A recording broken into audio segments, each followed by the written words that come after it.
Hello students, my name is Lalita.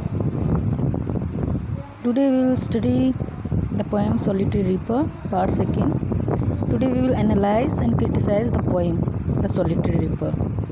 As you all know, this poem is written by the great romantic poet William Wordsworth. Let's see what is the theme of this poem. Before knowing the theme of the poem, let's see what is Romanticism. Romanticism is a period which is considered from 1798 to 1830. In 1798, as I am already told you, William Wordsworth and Samuel Taylor Coleridge published a book together named The Lyrical Ballad. From here, the critics considered the beginning of the Romantic age. So what is Romanticism? The Romantic period in English literature roughly extends from second half of the 18th century to the second half of the 19th century. The main characteristic of Romantic poetry is the poetry is the expression of personal feeling and emotions. Imagination is a main source of poetry. Nature is Romantic poetry is a living thing, a teacher of man and a healing power. The individual is more important than the society.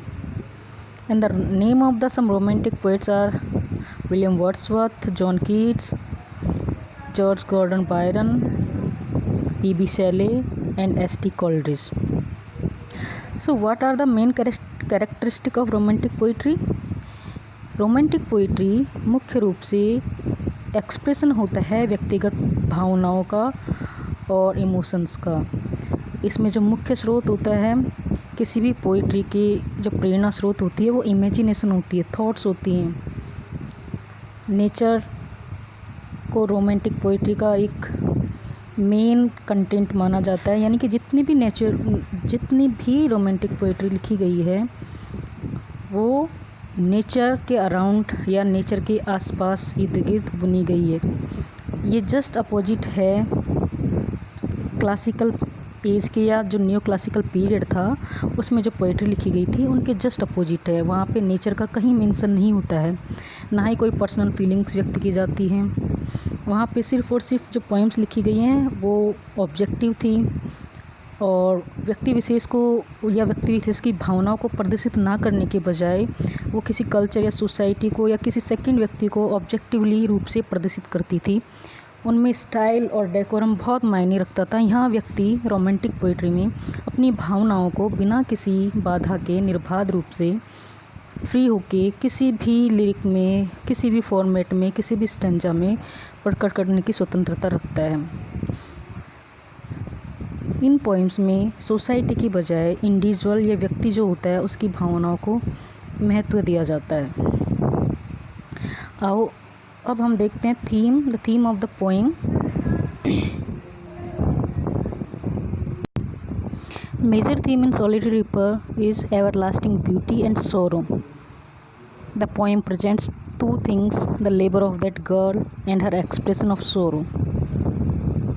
She is working and singing at the same time without being bothered about her surrounding.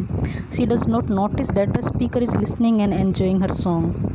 She just continues as if she is outpouring her heart out in the lap of nature. The speaker, on the other hand, seems enchanted by her song as he claims that the song beauty is matchless. Thus, he stops and enjoys its beauty, knowing it will not last forever. मुख्य रूप से इस poem में दो themes प्रस्तुत की गई हैं, the everlasting beauty of nature and the सोरो that the solitary reaper reveals. Sorrow and melancholy and isolation are the major theme because the solitary reaper is reaping her crop without knowing that someone is there and observing her. The tone of her song is also melancholic, and the poet also knows that this song will not last forever. Wordsworth अपनी भावनाएं प्रकट करता है कि वो जो संगीत है उसे बहुत ही मधुर प्रतीत होता है। Despite it may be melancholic और may be not melancholic, but उन्हें बहुत ही सुंदर संगीत वो प्रतीत होता है। Theme, imagination and the unity of man and nature. जैसे कि पहले भी बताया है कि जो रोमांटिक पोएम्स होती हैं उनमें मुख्य थीम इंडिविजुअल, व्यक्ति या नेचर होती हैं। जो भी पोएम्स हैं वो व्यक्ति की भावनाएं और उनके जो विचार हैं उनके इर्द गिर्द घूमती हैं, या प्रकृति को लेके उनके जो विचार हैं उनके आसपास घूमती है। इमेजिनेशन यहाँ पे मुख्य थीम है। The solitary reaper is about the power of the imagination to transform common everyday events into representation of a large reality. यहाँ पे कवि है जो एक छोटी सी घटना है जिसमें एक सॉलिटरी रीपर, एक सामान्य सी चीज़ है कि वो अपने खेत में फसल काट रही है, लेकिन उसे एक कविता के माध्यम से बहुत ही खूबसूरत रूप में प्रस्तुत करता है। The unity of man and nature, the poem dramatise the reaper amongst natural surrounding as she is bending on the ground and reaping the grain. The whole valley is filled with her song, echoing her sound. She is associated with singing bird. यहाँ पे जो Wordsworth हैं और reaper जो अपने खेत में फसल काट रही है उसकी तुलना एक बर्ड से करते हैं जिसकी सिंगिंग उन्हें बहुत पसंद है।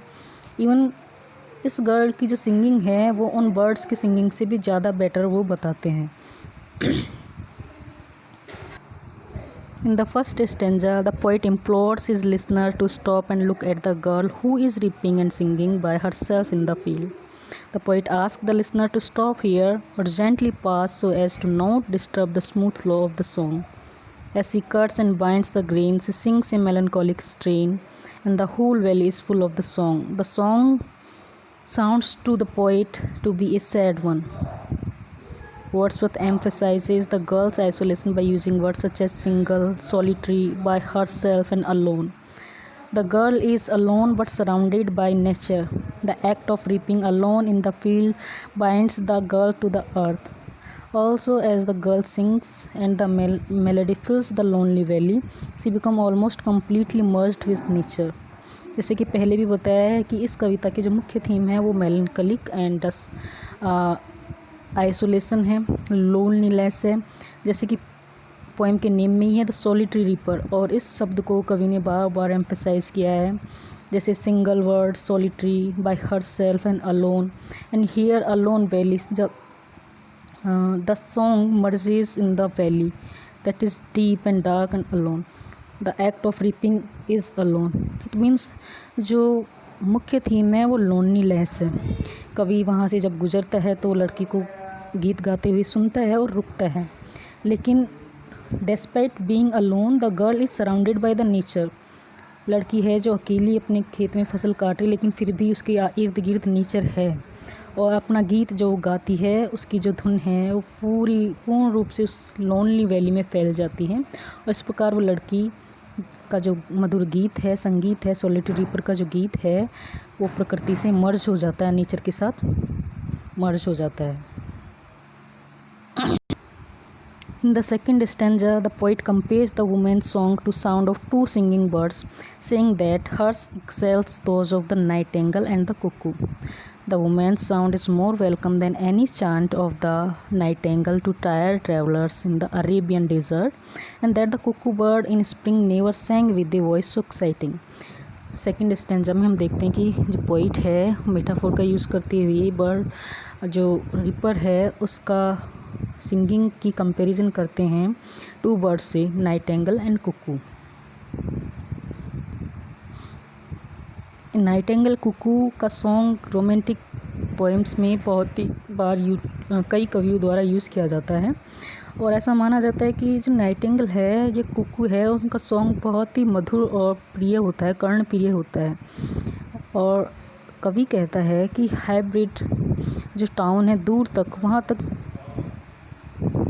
वहाँ तक भी कुकू है या उसका जो सॉन्ग है उसकी आवाज़ सुनाई देती है, लेकिन जो ये सॉन्ग है, जो सॉलिटरी रीपर का सॉन्ग है, ये नाइटिंगेल और कुकू के सॉन्ग से कहीं ज़्यादा बेटर है। In the third stanza, the poet says that, "Will no one tell me what she sings? Perhaps the plaintive numbers flows for old, unhappy, far-off things and battles long ago. Or is it some more humbly familiar matter of today? Some natural sorrow, loss or pain that has been and may be again." Third stanza में the poet says that the speaker is utterly charmed by the woman's song, although he cannot understand the language of the song and so cannot say what the song is about. The speaker tries to imagine what the song might be about. Because it seems sad, he guesses that her song might be about some old unhappy things, some past sorrow, pain or loss, or it may be about some battle fought by her people long time ago. Or perhaps he says it is a simple song about some present sorrow, pain or loss, a matter of today. Wordsworth कहते हैं कि despite being unable to understand the language of the song, he guessed that it might be an unhappy song. कवि कहते हैं कि ये जो song है इसकी थीम मुझे मेलनकोलिक प्रतीत होती है। हो सकता है ये किसी आज की विषय की बात हो जो बहुत ही दुखदायी रहा हो उसके लिए, या फिर ऐसी कोई चीज़ हो जो बहुत पुराने समय में घटित हुई हो, या ऐसी कोई ओल्ड या अनहैप्पी कहानी जो बहुत ही पहले की हो, उसके बारे में ये लड़की जो है गीत गा रही है। Despite the poet is unable to understand the song but still the song appeals to the core of the heart of the poet. Next, the poet says that whatever the theme the maiden sang, as if her song could have no ending, I saw her singing on her work and over the sickle bending. I listened motionless and still, and I mounted up the hill. The music in my heart I bore, long after it was heard no more. The poet ends the poem saying that as the speaker understands that whatever the reaper sings about, he listened motionless and still. And as he travelled up the hill, he carried her song with him in his heart long after he could no longer hear it. The beauty of the song had touched his heart and lingered in his mind, giving him joy as he travelled up the hill and carried her song with him long after he could no longer hear it. जो poet है वो समझने में असमर्थ रहता है संगीत को, लेकिन उसके बावजूद भी उसकी जो याद है उसके हृदय में हमेशा के लिए बनी रहती है, काफ़ी समय बाद भी।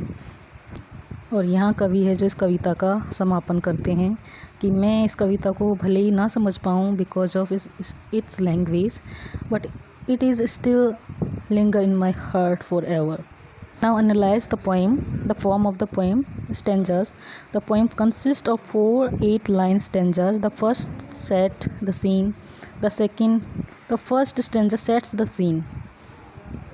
The second offers 2-word comparison. The third wonder about the content and meaning of the song. And the fourth describe the lasting effect of the song on the speaker. जो पहला जो स्टैंजा है उसमें जो पोइट हैं वो एक scene create करते हैं कि हाँ इमेजरी क्या है, जो बैकग्राउंड है वो कविता का क्या है. सेकंड स्टेंजा में वो जो सॉलिटरी रीपर हैं उनके सॉन्ग की तुलना 2 बर्ड्स से करते हैं, कुकू एंड नाइटिंगेल से. और थर्ड स्टेंजा में वो वंडर करते हैं कि क्या इस सॉन्ग की थीम होगी. और फोर्थ में वो कहते हैं कि whatever may be the theme of the song but it is very sweet and linger in my heart for ever. The meter of this poem is iambic tetrameter and the rhyme scheme of this poem is A B A B C C D D.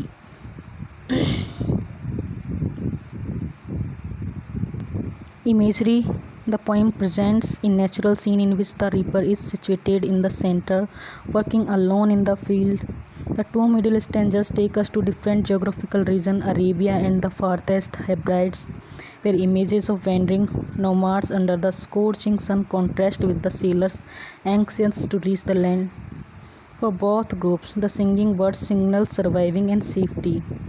The auditory imagery also preoccupies the poem, represented by the reaper and bird singing. Imagery ये एक मुख्य characteristic है romantic poems की, imagination या imagery, जिसमें हम देखते हैं कि जो पोइट हैं सीन बैकग्राउंड सेट करते हैं, किस प्रकार एक सोलिटरी रीपर उन्हें खेत में फसल काटते हुए दिखाई देती है। फिर नेक्स्ट स्टेंजास में वो तुलना करते हैं उसकी कुक्कू से और नाइटिंगेल से, और बताते हैं कि किस प्रकार दूर जो अरेबियन डेजर्ट है और जो हेब्रिड टाउन्स है वहाँ के लोग किस प्रकार ये जो कुक्कू बर्ड है और नाइटिंगेल है उनके सॉन्ग्स किस प्रकार उन्हें राहत महसूस करवाते हैं अपने घूमने फिरने के दिनों में, या जब वो भटक जाते हैं, रास्ता भटक जाते हैं, तब उन्हें उन पक्षियों के सॉन्ग सुन के कितनी राहत महसूस होती है। नेक्स्ट है figures of speech metaphor. The poet compares the reaper with the Nightingale and the cuckoo respectively. He even claims that her song is more thrilling and more beautiful than those of the bird. Apostrophe. The poem begins with an apostrophe. The apostrophe is a figure of speech in which an imaginary person or thing is addressed as if present or capable of understanding. Apostrophe एक ऐसा figure of speech होता है जिसमें जो poem है उसकी शुरुआत ये समझ के की जाती है कि जैसे कि कोई व्यक्ति वहाँ उपस्थित हो और उन चीज़ों को या उनके लिए जो चीज़ें कही जा रही हैं, जो बातें कही जा रही हैं, उनको वो सुन रहा हो। दस the poem ends here. Thank you.